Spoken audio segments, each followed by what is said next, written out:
Bonjour à tous et toutes, je suis thérapeute spécialisé dans l'accompagnement des couples. Aujourd'hui, nous allons aborder un sujet dont personne ne parle vraiment, mais qui détruit pourtant plus de couples que l'infidélité. Les problèmes financiers et leur impact dévastateur sur les relations amoureuses. Si vous regardez cette vidéo, c'est peut-être parce que l'argent est devenu un poison dans votre couple. Peut-être que chaque discussion sur le budget se transforme en guerre, que vous vous disputez constamment pour des achats, ou que vous avez l'impression que votre partenaire ne comprend pas votre rapport à l'argent.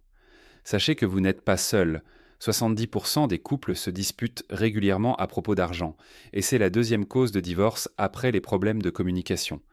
Mais voici ce que la plupart des gens ne réalisent pas. Les conflits financiers dans un couple ne parlent jamais vraiment d'argent. Ils parlent de pouvoir, de sécurité, de valeurs, d'enfance, de peurs profondes et de rêves brisés. L'argent n'est que le déclencheur visible d'un iceberg émotionnel beaucoup plus complexe. Laissez-moi vous raconter l'histoire de Claire et Thomas, des prénoms d'emprunt bien sûr. Ils sont venus me voir après 8 ans de mariage, au bord de la séparation. Claire me disait « On s'aime, mais on ne peut plus parler d'argent sans que ça finisse en catastrophe. On dirait que nous ne parlons pas la même langue. » Thomas, lui, était épuisé. J'ai l'impression que quoi que je fasse, ce n'est jamais assez. Claire stresse pour tout, contrôle chaque dépense, et moi je me sens étouffé. Cette histoire illustre parfaitement ce que je vois tous les jours dans mon cabinet. Deux personnes qui s'aiment, mais qui ont des rapports à l'argent complètement différents, forgés par leur histoire personnelle, et qui ne comprennent pas que derrière chaque dispute financière se cache en réalité une blessure émotionnelle profonde. Comprenez bien ceci, votre rapport à l'argent n'est pas rationnel. Il est émotionnel, viscéral, et il a été façonné par votre enfance, votre éducation, les messages que vous avez reçus sur l'argent, les peurs et les traumatismes que vous avez vécus. Quand Claire contrôle chaque centime, ce n'est pas parce qu'elle est radine, c'est parce qu'elle a grandi dans une famille où l'argent manquait constamment, où chaque fin de mois était une angoisse, où elle a vu ses parents se disputer violemment pour des factures impayées. Quand Thomas dépense impulsivement, ce n'est pas parce qu'il est irresponsable, c'est parce qu'il a grandi dans une famille où l'argent était tabou, où on ne parlait jamais des finances, où dépenser était la seule façon qu'il connaissait d'exprimer l'amour et de se faire plaisir. Ces deux personnes parlent la même langue, mais leurs dictionnaires émotionnels sont complètement différents. Et c'est là que les problèmes commencent, parce que nous projetons nos peurs sur notre partenaire. Claire voit Thomas acheter une nouvelle télévision, et elle ne voit pas un simple achat. Elle voit la menace de la pauvreté, le spectre de son enfance difficile, la peur de ne pas avoir assez pour l'avenir. Thomas voit Claire vérifier les comptes, et il ne voit pas une femme responsable. Il voit le contrôle, la restriction, la négation de sa liberté. Ces projections créent ce que j'appelle des films mentaux, complètement différents. Claire se dit « Il ne pense qu'à lui, il ne se rend pas compte qu'on pourrait avoir des problèmes financiers, il met notre sécurité en danger. » Thomas se dit « Elle ne me fait pas confiance, elle veut tout contrôler, elle ne comprend pas que j'ai besoin de liberté. » Et voilà comment deux personnes qui s'aiment peuvent se retrouver dans deux réalités parallèles. Mais les problèmes financiers dans un couple ne se résument pas à ces différences de personnalité. Ils révèlent aussi des questions de pouvoir beaucoup plus profondes. Dans notre société, celui qui gagne l'argent a souvent l'impression d'avoir plus de droits sur les décisions financières. C'est moi qui rapporte l'argent à la maison, donc c'est moi qui décide comment on le dépense. Cette logique semble rationnelle, mais elle est toxique pour un couple. J'ai eu le cas de Sophie et David. David gagnait 3 fois plus que Sophie, et il avait pris l'habitude de prendre toutes les décisions financières importantes. Sophie se sentait infantilisée, dépendante, comme si elle n'avait pas voix au chapitre dans sa propre vie. J'ai l'impression d'être une enfant qui doit demander de l'argent de poche à son père, me disait-elle.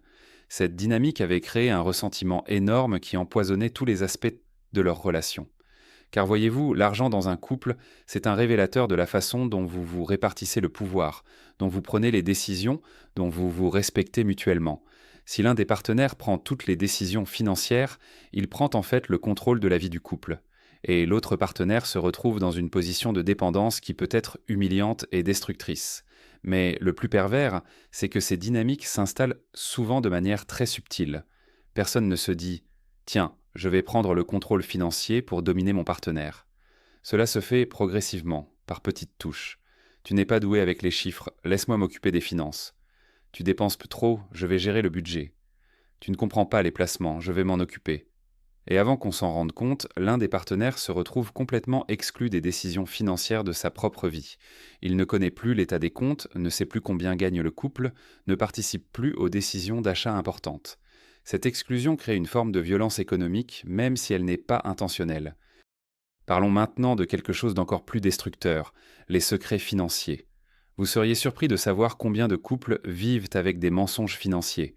Les dépenses cachées, les comptes secrets, les dettes dissimulées. Claire et Thomas en sont arrivés à un point où ils avaient en chacun leur compte secret pour pouvoir dépenser en paix. Thomas m'expliquait: J'ai ouvert un compte que Claire ne connaît pas.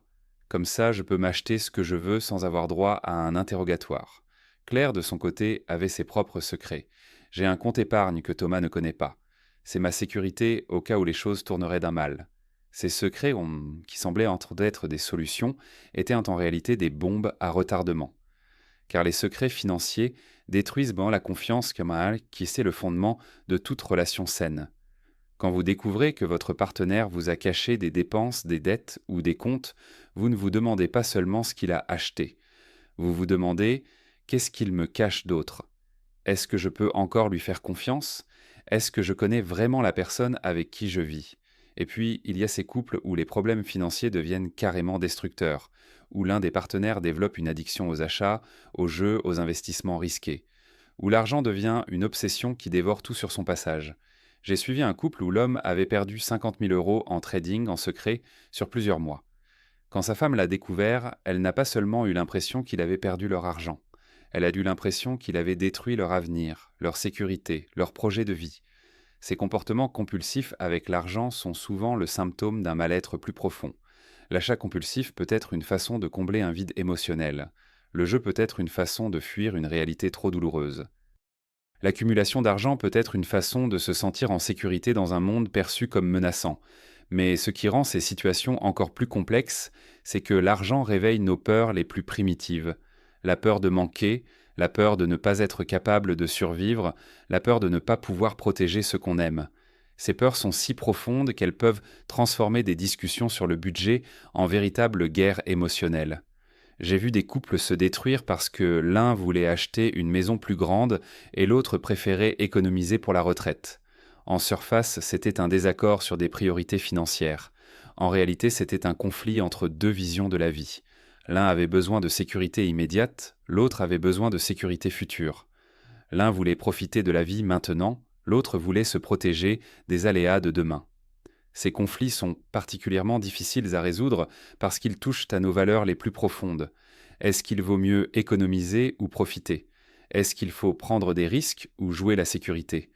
Est-ce qu'il faut investir dans le présent ou préparer l'avenir?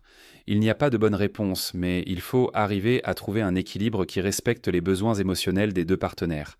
Et puis, il y a ces couples qui subissent donc des crises financières externes, perte d'emploi, maladie, faillite d'entreprise, crise économique.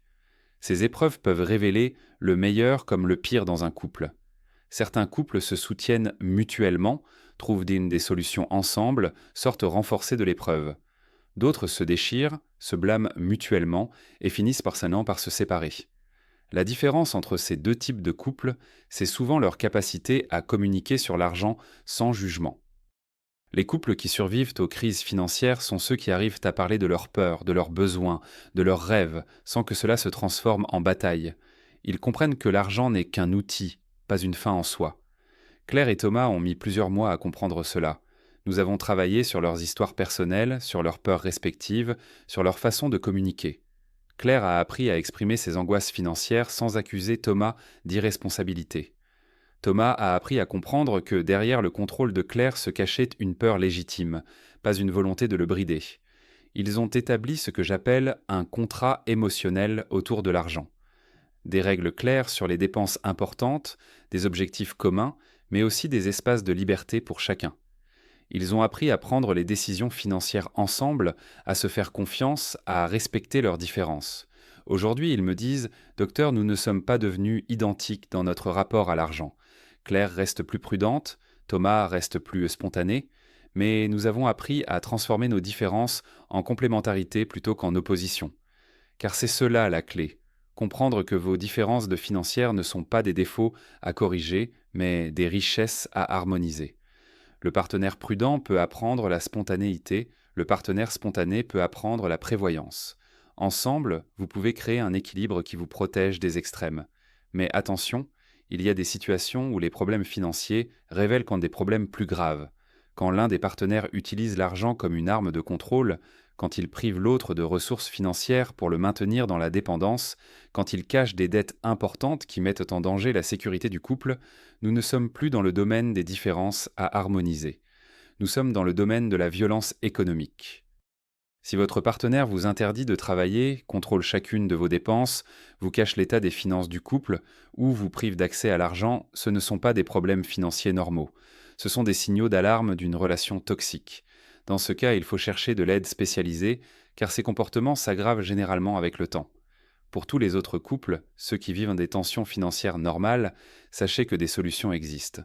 La première étape, c'est de comprendre que vos conflits financiers ne parlent pas vraiment d'argent. Ils parlent de vos peurs, de vos besoins, de vos rêves. Apprenez à identifier ces émotions derrière les disputes. Ensuite, créez un espace de dialogue sécurisé où vous pouvez parler d'argent sans jugement. Pas pendant que vous payez les factures, pas quand vous êtes trop stressé, mais dans un moment calme, consacré spécifiquement à cette discussion.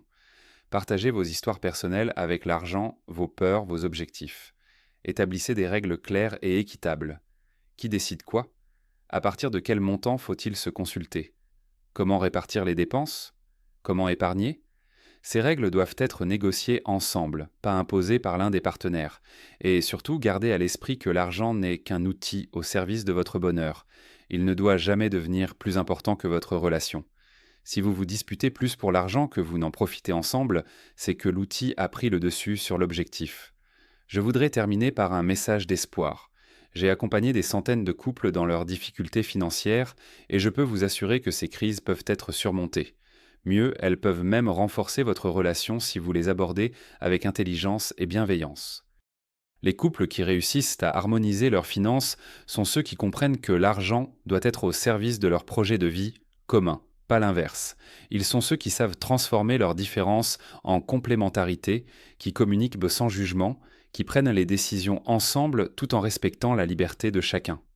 Si vous vivez des tensions financières dans votre couple, ne laissez pas ces problèmes s'envenimer. Cherchez de l'aide, que ce soit auprès d'un thérapeute de couple, d'un conseiller financier, ou simplement en vous formant ensemble à une meilleure gestion de vos finances. Votre relation vaut tous les efforts du monde. Rappelez-vous, l'argent peut révéler le pire dans un couple, mais il peut aussi révéler le meilleur. À vous de choisir ce que vous voulez en faire. Prenez soin de vous, de votre couple, et n'oubliez jamais que votre bonheur vaut plus que tous les comptes en banque du monde.